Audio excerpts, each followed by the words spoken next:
Siz onadan tug'ilganingizda sizni meditsina buni tasdiqlab berdi-yu. Chaqaloqda 200 immunitet bor ekan. Uni o'zingiz o'ldiryapsiz. Kola ichib, Pepsi ichib yoki tam o'sha aroq ichib, tam nos chakib, sigaret chakib. Oson yosharish. O'zingizga bog'liq birinchidan.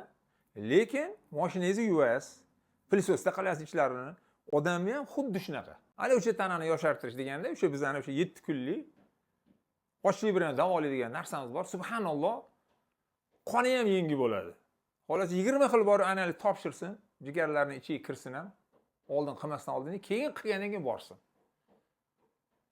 Bu ochlik bilan hamma narsani beramiz. Shu kuniga 3,5 litr suyini ichadi, 2 mahal klizma qiladi, hamma narsasini beramiz. Qayta-qayta gilamni yuvsa toza bo'ladimi?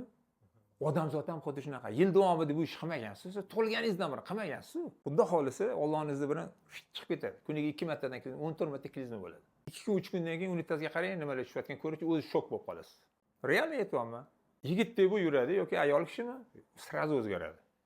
Даже ko'zim minus edi degan ukalarimiz ham ko'z zo'r bo'lib qoldi. Bu o'tgan haqiqat.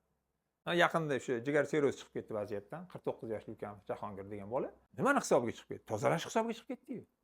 Agar sizni qoningiz toza bo'lsa, ichagingiz top-toza bo'lsa, har kuni kirib turasizmi, uncha-muncha sizga kasallik kelmaydi, xudo xolisa.